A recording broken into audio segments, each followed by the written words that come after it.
Outlaws insult an old man at a roadside garage. What they didn't know is that he was a former CIA agent. In the scorching heart of a deserted highway, where the wind drags dust like shadows, the old Sullivan's rest garage stands frozen. In time, Jack Sullivan, a solitary mechanic with calloused hands and steely eyes, seeks peace in the hum of engines and tools.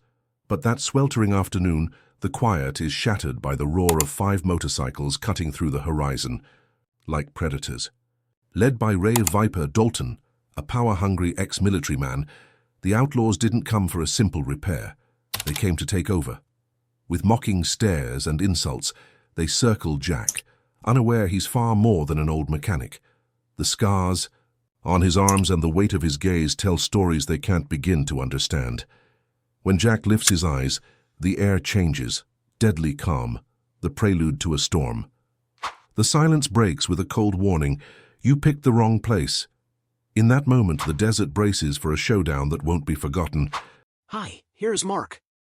Before we begin, please comment about where you're watching from and what you enjoy most about our stories. Oh, and if you haven't subscribed yet, now's the perfect time to do it so you don't miss our next stories. Tomorrow, we have an amazing one waiting for you. Thanks for being here. Now, let's dive into today's story. The sun hung low over the Nevada horizon, painting the sky in hues of orange and red.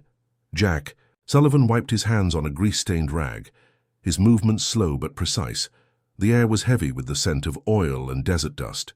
His workshop, Sullivan's Rest, sat at the crossroads of nowhere, a beacon for travelers in need of repairs, a sanctuary for a man seeking solitude. Jack leaned over the engine of a semi-truck, humming softly to himself.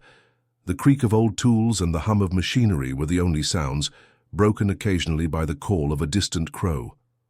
His weathered face reflected years of labor and something deeper, memories buried beneath layers of silence.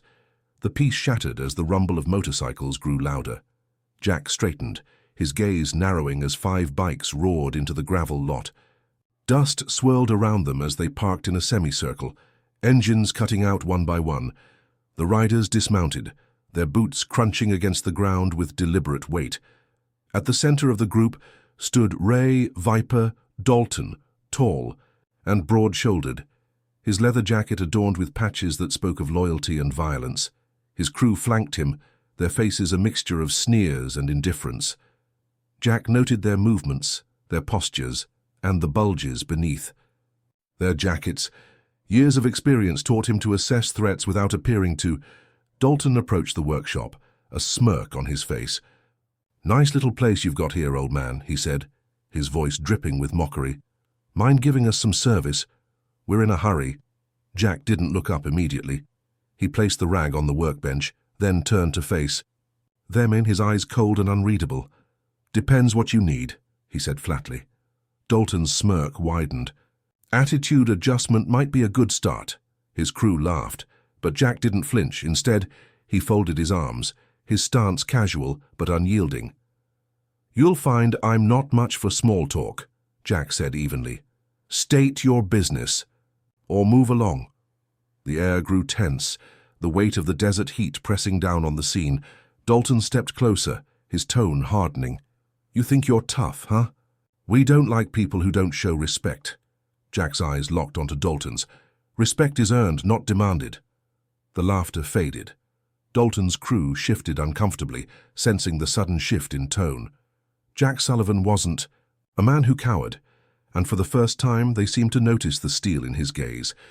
Dalton took another step forward, his voice a low growl. "Careful, old man. You don't want to make this personal."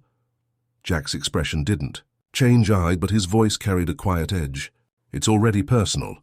Now, I suggest you leave before you regret staying." The silence that followed was deafening. The bikers exchanged glances, caught between their leader's bravado and the unsettling certainty of Jack's calm demeanor. The desert wind howled briefly, a harbinger of what was to come. Dalton's smirk faded as he studied Jack more closely. Something about the old man wasn't right. Too calm, too steady. Most men would have backed down by now, maybe tried to placate the situation. But Jack stood firm, eyes steady as stone. One of the bikers, A wiry guy with a fresh snake tattoo wrapping around his neck spat on the ground and stepped forward.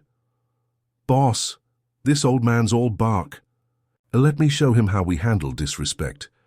Dalton hesitated for a fraction of a second, weighing his options. He gave a slow nod.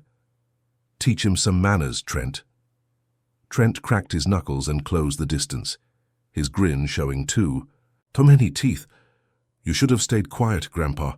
Jack didn't move as Trent reached out, aiming to shove him back against the workbench. In an instant, Jack's left hand shot out like a viper. He grabbed Trent's wrist, twisted and yanked downward. Trent hit the ground face first with a grunt of pain, his arm pinned at an unnatural angle. The bikers froze, the casual bravado draining from their faces. Jack didn't say a word. He just stared down at Trent, who was groaning, his face pressed against the dirt. Dalton's eyes narrowed as the air grew thick with disbelief. "What the hell?" Jack's voice cut through the confusion like a blade. "That was your warning." He released Trent's arm and took a step back, watching as the biker scrambled to his knees, clutching his arm and glaring up in shock. Jack's posture remained loose, but there was a readiness about him, like a coiled spring. Dalton's smirk returned, but it was forced now. "You've got some moves, old man, I'll give you that." He stepped closer, his eyes darkening. "But you're outnumbered. 5-1. Jack wiped his hands on his rag again, calm, as ever. "I've faced worse odds." He paused, his gaze drifting to Dalton's hands. "But you're smarter than this, or at least you were." Dalton's nostrils flared at the jab. "You don't know a damn thing about me." Jack nodded. Once, as if confirming something to himself. "Fikes military are late 90s, judging by your age and stance. Infantry, maybe. But you're sloppy now, too used to being the one giving orders to people who can't push back." Jack's eyes locked onto Dalton's. "I've seen it before. And I've ended it before." The other bikers fidgeted, their confidence shaken. The desert wind picked up again, swirling dust between them like a restless spirit. Dalton's jaw clenched. "You think you're untouchable? You think you can walk away from this?" Jack's response was simple. "I'm giving you the chance to—" Dalton's fingers twitched near his jacket, where Jack had already spotted the outline of a concealed pistol. Jack didn't move and didn't blink, but the unspoken challenge was clear. "Walk away," Jack said, his voice low but unmistakably deadly, "or make the worst mistake of your life." The tension was suffocating. Now the desert itself holding its breath. Dalton's hand hovered near his pistol, indecision flickering across his face. His pride warred with the cold logic screaming at him to back down. The other bikers stood frozen, unsure whether to follow their leader's bravado or their survival instincts. Trent staggered to his feet, cradling his arm, his eyes burning with humiliation. "Boss," he spat, "let me put this guy down." He reached into his back pocket and pulled out a folding knife, the blade snapping open. With a metallic click, Jack's expression darkened. "That's your second mistake, kid." Trent lunged forward, slashing wildly. Jack sidestepped effortlessly, catching Trent's wrist mid-swing and twisting it downward with brutal efficiency. The knife clattered to the ground, and before Trent could react, Jack's elbow connected with his gut. The younger man collapsed. To his knees, wheezing for air, Jack's voice was steady but edged with steel. "You came to the wrong place." The group took a collective step back. Dalton's face flushed with rage, his hand finally slipping into his jacket to grab his pistol. But Jack had already moved. With a speed that defied his years, Jack spun low and kicked the discarded wrench from the floor straight into Dalton's wrist. The impact sent the pistol flying, landing in the dust several feet away.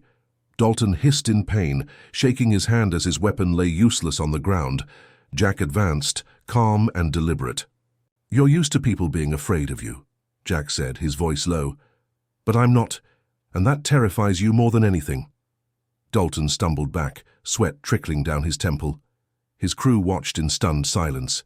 Their leader, no longer seeming invincible, Jack's presence had turned the tides, and they all felt it. "Pick it up," Jack said, gesturing to the fallen pistol. "If you think it'll help you." The challenge hung in the air like a guillotine blade. The weight of Jack's words crushed any remaining arrogance Dalton had left. Slowly, Dalton's shoulders sagged, and he raised his hands in surrender. Jack exhaled quietly, his stance relaxing. Smart choice.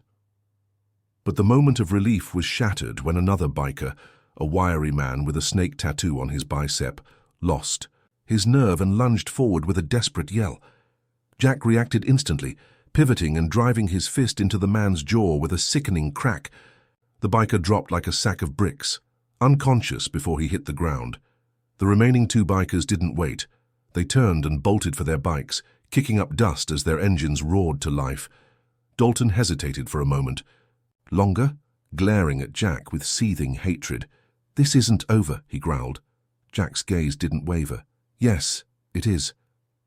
You just don't know it yet." Dalton spat at the ground, grabbed his pistol and stormed toward his bike. Moments later, the outlaws disappeared in a cloud of dust, their retreat echoing down the empty highway. Jack watched them go, his breathing steady. The desert settled again into silence, the wind carrying away the last remnants of their presence. He bent down, picked up the fallen wrench, and placed it back on the workbench. The distant rumble of the bikes faded, until there was nothing but the hum of the dry wind and the chirp of a lone cricket. Jack wiped his hands clean and returned to the truck engine, muttering to himself, back to work. But somewhere deep in his gut, he knew this wasn't the end. The outlaws had their pride, and men like Dalton didn't let things go. Jack looked out at the endless stretch of road, the fading sunlight painting it gold. "Let them come," he muttered. "Far I've faced worse." The desert twilight settled in, stretching shadows long and thin across the cracked earth. Jack continued tightening the bolts on the engine, but his hands moved slower now, his mind drifting. The confrontation with Dalton had stirred something buried, a memory he'd long tried to keep locked away. Years ago, Jack had stood in another dust-blown place, a war-torn village overseas. The faces had been different, but the threats had felt the same. Young men full of fire, thinking brute force made them untouchable. Back then, Jack had been the one sent in when diplomacy failed, and the stakes were life or death. He closed his eyes briefly, forcing the memory back down. The sound of tires crunching over gravel pulled Jack from his thoughts. A state trooper's patrol car rolled into the lot, its sirens off, but its presence loud. Jack wiped his hands on a rag as the officer stepped out. "Jack Sullivan." The trooper's voice was cautious but respectful. Jack nodded. "So that's me." The officer was tall, his badge glinting under the dimming sunlight. His name tag read Harper. He removed his sunglasses, revealing sharp but tired eyes. "We got a call about an incident here. Somebody reported a group of bikers causing trouble." Jack's gaze was steady. "It's been handled." Harper raised an eyebrow. "Handled? 5 outlaws roll into your shop and you're telling me it's over?" Jack shrugged, a faint smirk tugging at the corner of his mouth. "More or less?" The officer studied Jack for a moment longer, then let out a low chuckle. "I've heard stories about a guy named Sullivan, former CIA, Special Activities Division." His tone became more serious. "That you?" Jack didn't answer right away.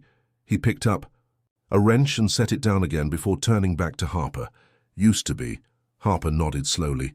"So well, that explains why there's not a scratch on you and why those bikers are nowhere to be found."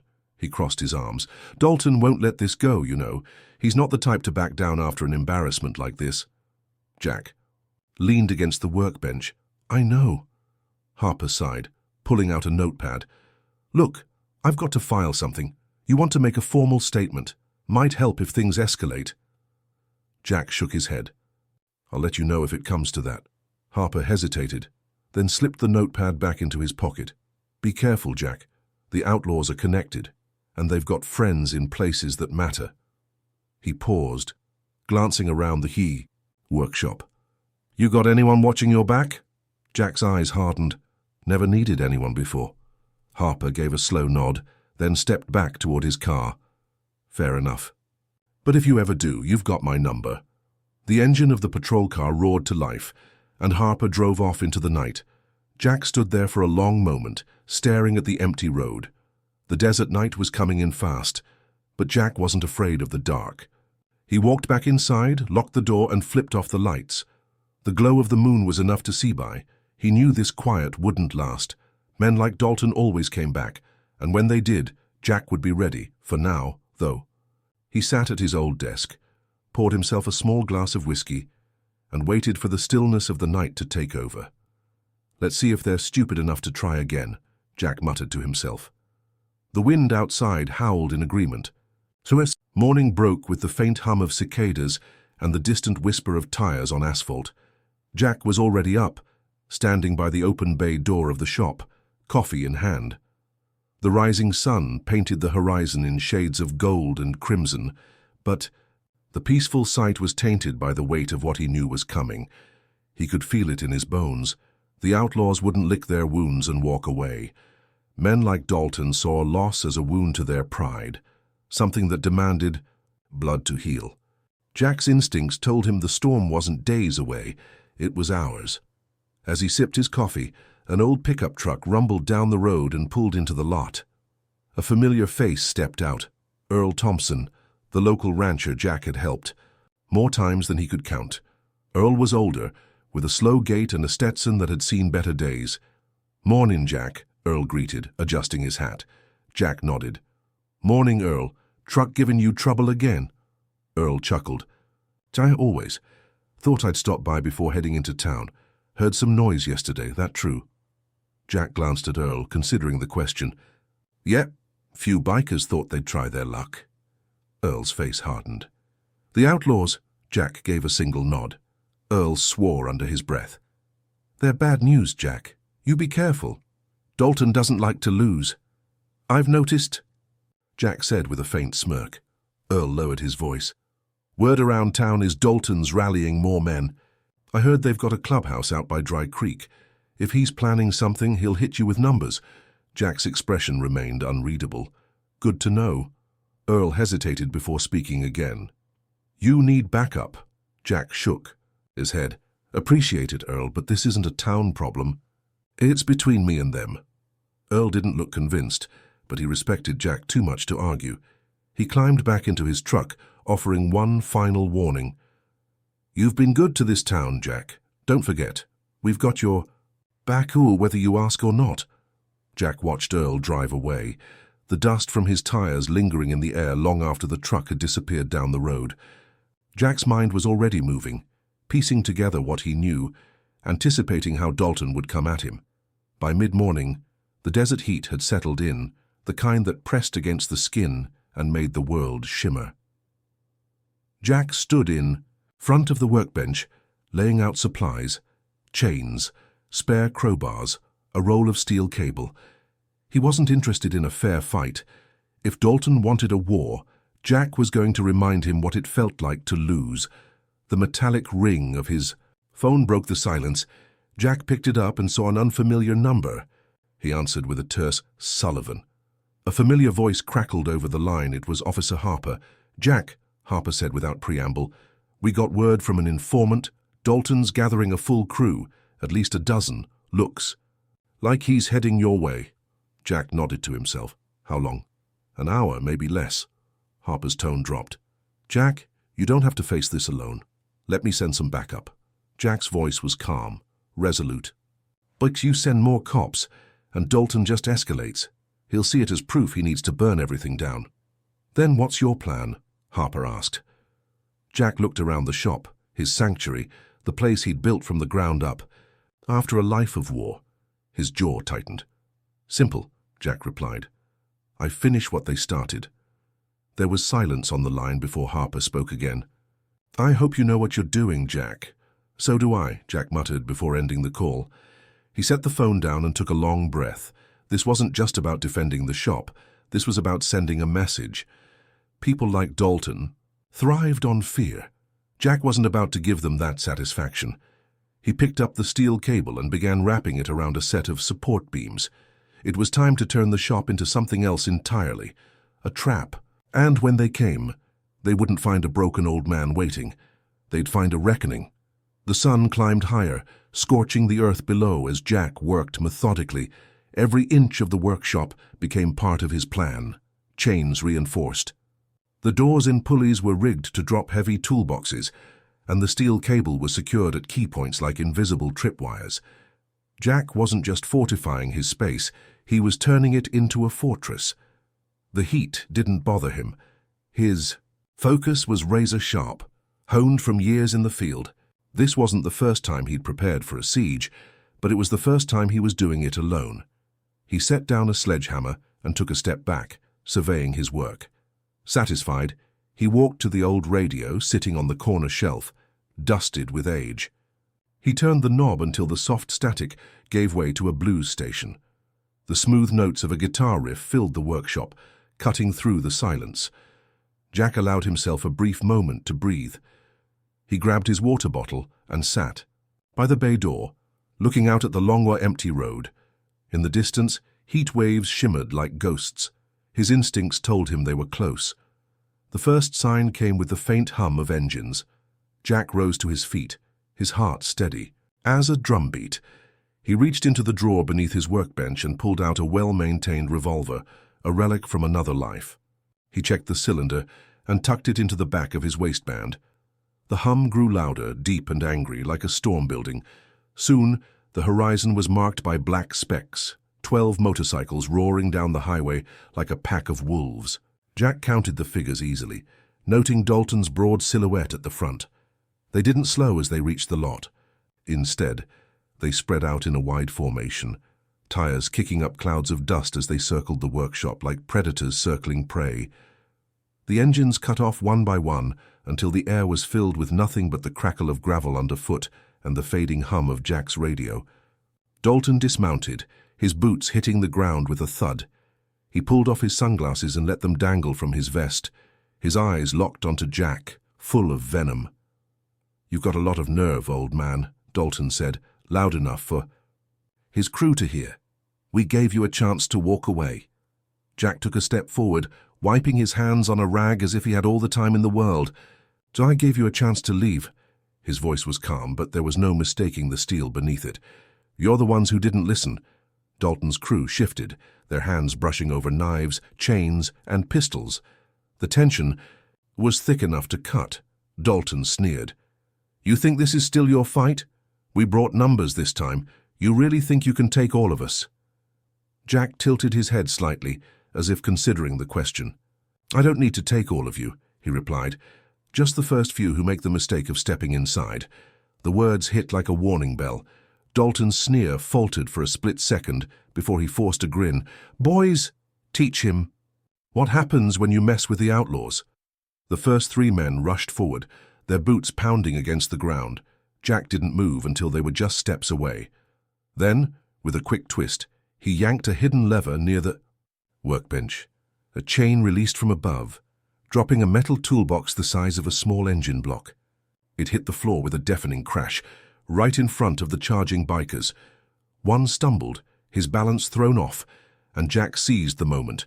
He lunged forward, grabbed the man's arm, and twisted it until he heard the snap of bone. The biker screamed as he crumpled to the floor. The second man swung a crowbar, but Jack sidestepped and drove a hard elbow into his jaw. The sound of the impact echoed through the shop as the biker's body hit the concrete. The third hesitated just long enough for Jack to grab a coil of steel cable and swing it like a whip. It wrapped around the biker's legs, and Jack gave a sharp tug, sending him face first into the floor. 3 down in seconds. Dalton's smile twisted into a snarl. "You're dead," he shouted, drawing his pistol. Jack moved before the trigger could be pulled. He dove behind the workbench as a shot rang out, the bullet ricocheting off a steel cabinet. Jack reached up and grabbed a heavy wrench, hurling it with deadly accuracy. The wrench struck Dalton's hand, forcing him to drop the gun with a curse. Another biker stepped in, raising a chain above his head. Jack ducked and countered with a brutal knee to the ribs, followed by a quick strike to the man's neck. The biker crumpled in a heap. The remaining bikers hesitated, realizing this wasn't the easy beatdown they'd expected. Dalton clutched, his hand seething with rage. "Surround him," he barked. But Jack was already ahead of them. He pulled another lever, and the steel cables running along the ceiling went taut. The heavy pulley system shifted, sending a cascade of old tires and metal parts crashing down in a makeshift barricade. Jack stepped back, his revolver now in hand. The sudden shift in his expression, from calm mechanic to soldier, froze. The remaining men in place. "Last chance," Jack said coldly. Walk away, or leave in pieces. The silence stretched as dust settled in the dim light.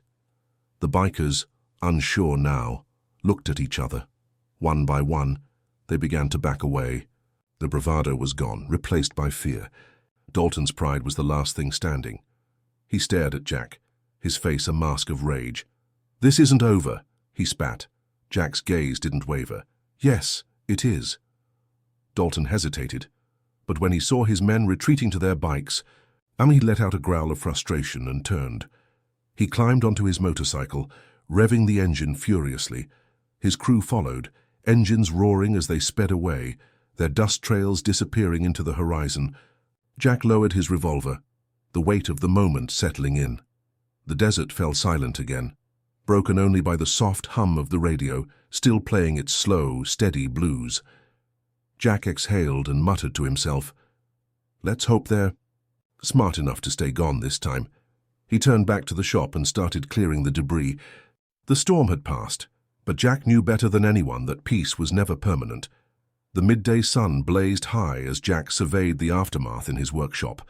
The barricades of tires and steel cables lay scattered, the toolbox dented where it had fallen and dust coated everything in a fine layer. Despite the wreckage, Jack felt no sense of relief, only a dull hum of exhaustion beneath his steady pulse. He picked up the wrench he had thrown earlier and set it back on the workbench with a metallic clang.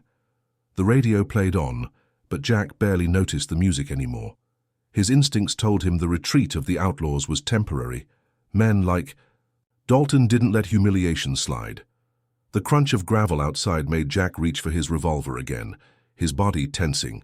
He moved toward the bay door, only to see the familiar black and white patrol car pull in. Harper stepped out, his face a mixture of worry and resignation. "Jesus, Jack," Harper muttered as he took in the sight. "Heard the shots all the way down at the gas station."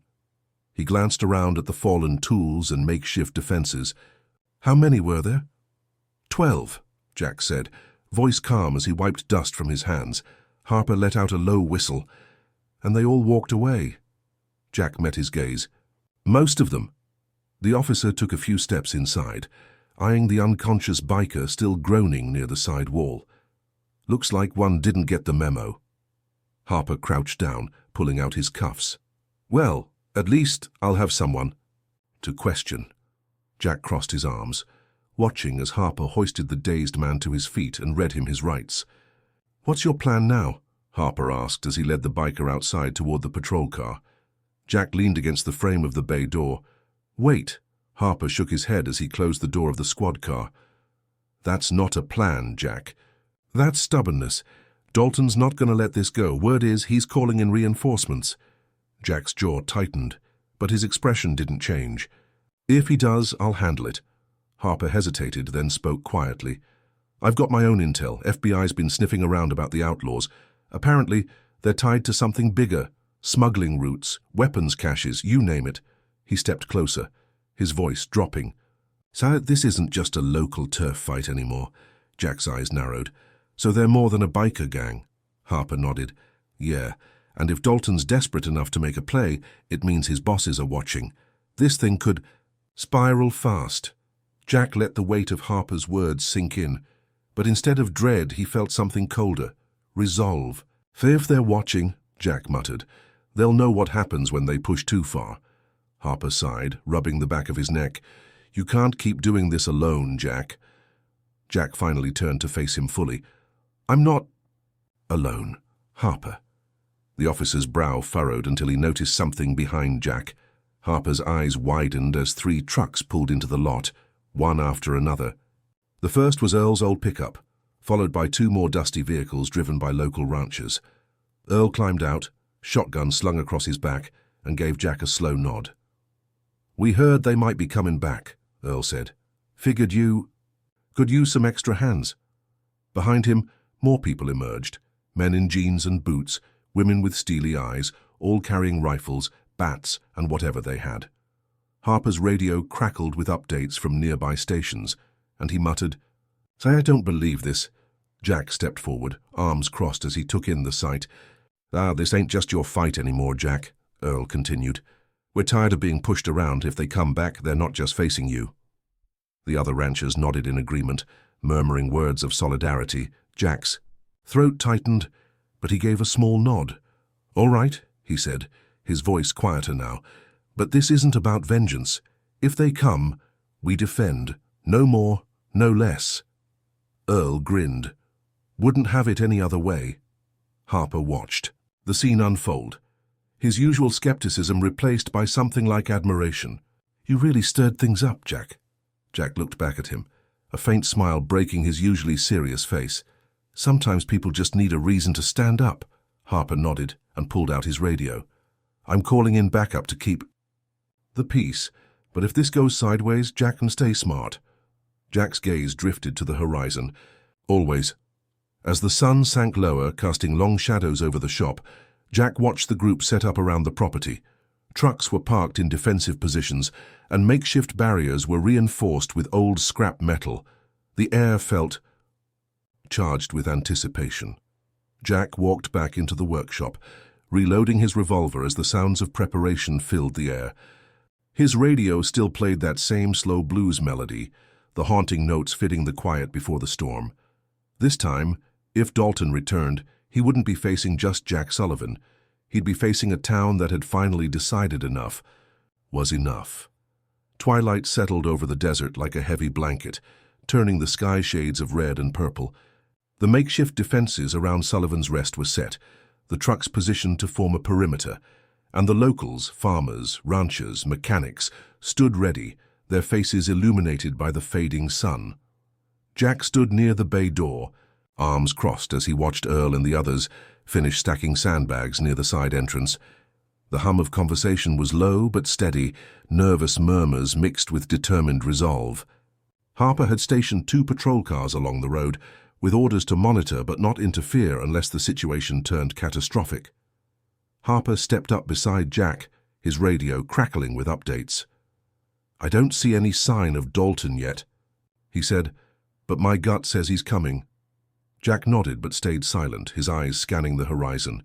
He could feel it, the storm building just beyond sight.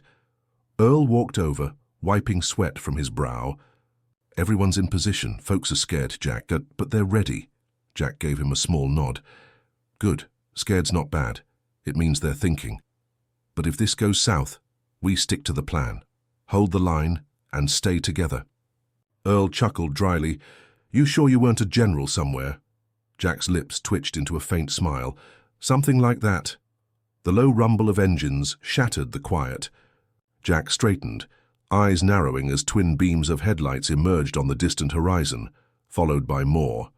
"They're here," Harper muttered, already speaking into his radio. The convoy of motorcycles and blacked-out trucks snaked toward the shop like a swarm of locusts, their numbers far greater than before. Jack counted at least 20 riders, and behind them, 3 flatbed trucks loaded with who knows what. Dalton's crew wasn't just looking to finish a fight, they'd come prepared for war. The first bike skidded to a stop just outside the perimeter, sending up a cloud of dust. Dalton dismounted, his face lit by the burning orange of the setting sun. His hand was freshly bandaged from where Jack had disarmed him earlier, and his expression was pure venom. "Well, well," Dalton called out, his voice carrying over the quiet desert air. "Looks like the old man's called in his fan club." His crew laughed as they fanned out behind him, weapons gleaming in the dim light, chains, bats, rifles. Jack stepped forward, stopping just beyond the barricade. "This is your last chance, Dalton," he said calmly. "Take your crew and walk away. Nobody needs to get hurt." Dalton's laughter was sharp and cold. "You really think I'm walking away after what you pulled? You humiliated me. You made me look weak." He gestured behind him at the trucks. "So I brought enough firepower to level this whole place." The threat hung in the air like poison. Harper's radios squawked as nearby officers reported the sighting of armed men on the highway. The tension was thick enough to choke. Jack's voice cut through the tension like a blade. "So if you're here to scare us, it's not working." Dalton's grin faltered for a split second before he forced it back. "We'll see." He raised his hand, signaling to his men. The first group surged forward, a mix of bikers and men. From the flatbeds, wielding bats and crowbars, Jack stepped back, his voice ringing out over the lot. "Hold the line!" The townsfolk braced themselves behind their makeshift defenses. Earl raised his shotgun and fired into the air, a tie warning shot. The blast was enough to slow the first wave for half a second, but then chaos erupted. The first biker leapt over the sandbags, swinging wildly with a crowbar. Jack ducked low, grabbing the man's arm and twisting until the weapon clattered to the ground. With a swift uppercut, Jack sent him sprawling. Nearby, Earl fired another round, taking out the tire of one of the trucks trying to push through the barricade. The vehicle skidded sideways, slamming into the pile of tires Jack had rigged earlier. The air filled with the sounds of gunfire, shouting, and the metallic clang of makeshift weapons meeting steel. Dalton watched from the sidelines, his eyes gleaming with rage and satisfaction. "Keep pushing!" he roared to his men. "Break them!" But the line didn't break. Jack's voice was everywhere, sharp commands, warnings, corrections. The townsfolk weren't soldiers, but they held strong, fighting with everything. They had Harper, crouched behind his patrol car, shouted into his radio. "We need backup now. Shots fired, multiple armed suspects." A crackle came through the line, confirming that reinforcements were on the way, but Jack knew they'd be too late to stop the worst of it. Dalton finally stepped forward, pistol raised, heading straight for Jack. "This ends now, Sullivan." Jack turned just in time to see Dalton aiming. With no time to duck, Jack braced himself. A loud crack echoed across the lot. Dalton's shot went wild, as Earl's rifle round hit the ground near his feet, kicking up dust. Dalton stumbled but didn't fall. "You're not taking him down, you bastard," Earl growled from his cover. Dalton's face twisted with fury. But Jack took the opening. He surged forward, grabbing Dalton's wrist and slamming it against the steel frame of the workbench. The pistol flew from Dalton's hand as Jack shoved him back, their momentum carrying them into the middle of the chaos. The two men grappled, exchanging brutal blows. Dalton swung with raw fury, but Jack's strikes were precise, efficient, trained. Dalton landed a hit to Jack's side, but Jack countered with a devastating elbow to Dalton's jaw, sending him to his knees. The noise around them faded as the remaining bikers saw their leader fall. Panic rippled through their ranks. Harper's reinforcements finally arrived, patrol cars with sirens blaring, floodlights cutting through the dust. The bikers froze as officers poured in, weapons drawn, shouting orders. Dalton tried to rise, but Jack planted a boot on his chest, keeping him down. "It's over." Dalton spat blood, his defiance flickering but fading. "You should have stayed retired." Jack leaned down, his voice low. "I tried." As the bikers were rounded up and cuffed, the dust settled. The sounds of sirens and shouts began to die down, replaced by murmurs of relief. Earl walked over, his shotgun slung over his shoulder. Jack helped Harper pull Dalton to his feet. The defeated leader was shoved toward the back of a patrol car. Harper shook his head as the doors slammed shut. "You've got a hell of a way of keeping things quiet, Jack." Jack exhaled slowly. "Some fights come to you whether you want them or not." The sun had set completely now, the night sky stretching wide and clear above the desert. Sullivan's Rest stood battered but unbroken, and the people who had fought to defend it gathered in quiet victory. Jack wiped the sweat from his brow and looked around at the faces, people who had found their strength when it mattered most. Earl clapped him on the back. "You really think they're going to stay gone?" Jack's gaze drifted to the flashing lights in the distance. "They'll have to." He paused, then added, "If they don't, we'll be ready." The night stretched on, but for the first time in years, Jack felt something close to peace. The morning sun rose over the battered lot, casting long shadows across Sullivan's Rest. The sounds of the night's battle had faded, replaced by the steady hum of life slowly returning to normal. The makeshift barricades were being cleared, and the scattered remnants of tires, sandbags, and broken tools were piled off to the side. Jack stood near the bay door, sipping a fresh cup of black coffee. The warmth of the mug anchored him as he watched the townsfolk work together. Earl was directing a group of ranchers who had stayed to help clean up, his voice loud but good-natured. Harper and the deputies wrapped up their final reports while officers loaded the last of the Outlaws into transport vans. The clatter of footsteps brought Jack's attention to Jenny.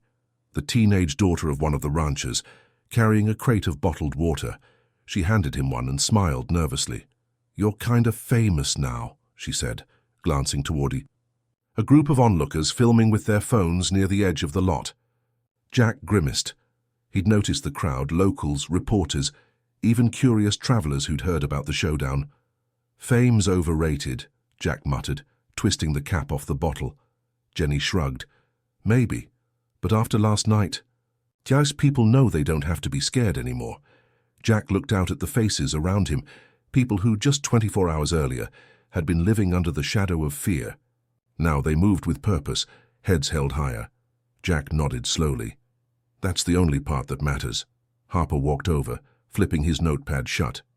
"Dalton and his crew are headed for holding cells in the county. FBI's been notified. So apparently their smuggling ties run deeper than anyone thought." Jack's brow furrowed. "So it wasn't just about pride?" "Nope," Harper confirmed.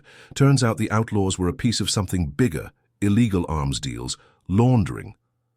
So the works. Dalton was the enforcer, but someone else was pulling the strings. Jack's eyes narrowed. "And they're not going to like what happened here." Harper nodded. "That's the catch. You didn't just take down some local thugs. You sent a message, and people like that don't forget." Jack took a slow sip of his coffee. "Good. Let them come looking. We've shown we can fight back." Harper gave him a knowing look. "Just don't forget you're not fighting alone anymore." The sound of tires crunching over gravel drew their attention. A black SUV with tinted windows rolled into the lot, dust trailing behind it. Jack instinctively set his coffee down and shifted his stance as the vehicle came to a stop. The door opened, and a tall man in a sharp suit stepped out. His graying hair and stoic expression gave him an air of quiet authority. Jack recognized him instantly. "Agent Briggs," Jack said, his tone flat. Briggs gave a small nod. "Sullivan." He walked closer, his gaze sweeping over the lot. "Heard you caused quite the stir out here." Jack crossed his arms. "Didn't have much of a choice." Briggs's lips quirked into a faint smile. "You never do." He pulled a folder from inside his jacket and handed it to Jack. "This is everything we have on the network Dalton was working for. It's bigger than just Nevada. It's national." Jack opened the folder, scanning the contents, photos, names, supply routes, and financial records. His jaw tightened. "And you're telling me this why?" Briggs's smile faded. "Because they'll retaliate, not just against you, but against anyone who stood with you. The people here, they've painted a target on their backs." Jack looked back at Earl and the others unloading crates near the workshop. Had they knew the risks? Maybe, Briggs said, but they shouldn't have to face what's coming next alone. Jack's eyes met Briggs's, and for the first time in years, Jack saw something different in the agent, genuine concern. He closed the folder and exhaled slowly. "What are you asking me to do?" Briggs straightened. "Help us finish what you started. Help us take down the rest of them before they regroup." Jack stared at the folder in his hands, the weight of it heavier than the papers inside. He'd left that life behind once, but the fight had found him anyway. If he walked away, now the town might pay the price. After a long pause, Jack looked at Briggs. "If I do this, it's on my terms." Briggs nodded. "Of course." Jack extended his hand, and Briggs shook it firmly. As the SUV drove away, Jack stood in the middle of the lot, watching it disappear into the horizon. Earl approached, wiping his hands on a rag. "Who was that?" "Feds," Jack replied simply. "Looks like we're not done yet." Earl raised an eyebrow. "You in for another fight?" Jack's eyes remained on the horizon, his voice steady. "Not just me, all of us." That evening, the town gathered at the workshop for a quiet celebration. The smell of grilled food mixed with the sounds of laughter as the tension of the last few days finally lifted. Jack stood off to the side, arms crossed, watching the scene unfold. Jenny approached with a plate of food and handed it to him. "You should eat. You've earned it." Jack accepted it with a nod. "Thanks." As the stars began to dot the sky, Earl raised a glass, calling for silence. "To Jack Sullivan," he declared, "the toughest damn mechanic this town will ever see." Cheers erupted, but Jack shook his head and stepped forward. "This isn't about me," he said. his voice carrying over the crowd. "It's about what we built together. We stood up because we were stronger together. And that's what'll keep this place safe." He paused, looking at each face in the crowd. "We're not just a town anymore. We're a community, and no one's taking that from us." The crowd erupted again, and this time Jack allowed himself a small, genuine smile. As the night wore on, Jack sat near the workshop's bay door, the soft strum of a guitar filling the air. He looked out at the quiet road and felt something he hadn't felt in a long time: hope. The next fight might come sooner than he wanted, but Jack Sullivan knew one thing for certain: whatever came next, he wouldn't be facing it alone. The morning air was crisp, carrying the scent of dust and diesel as the town began to return to its usual rhythm. Trucks rumbled past Sullivan's Rest, drivers honking and waving as they passed. Jack nodded back, but stayed focused on loading a toolbox into the back of his old Chevy. The workshop was still standing strong, its scars from the fight serving as quiet reminders of what had happened and what had been won. Earl walked up, his usual smile tempered by curiosity. "Heading somewhere?" Jack closed the tailgate and dusted off his hands, got a lead to follow. Earl's smile faded. "The Outlaws network." Jack nodded. "Briggs left me with enough names and routes to connect the dots. If we wait too long, they'll reorganize." Earl crossed his arms. "You sure you're up for this? You've done more than your share already." Jack glanced around at the quiet town, the people returning to their lives, the sound of kids laughing in the distance. "I'm not doing this for me, Earl. If we don't cut this thing off at the source, someone else is going to go through what we did." Earl sighed but nodded. "Reckon you're right. Just don't forget you've got people here who'll back you up, no matter where this leads." Jack smirked. "I know." By midday, the truck was packed, and the sun was high. Jack leaned against the driver's door, taking one last look at the workshop.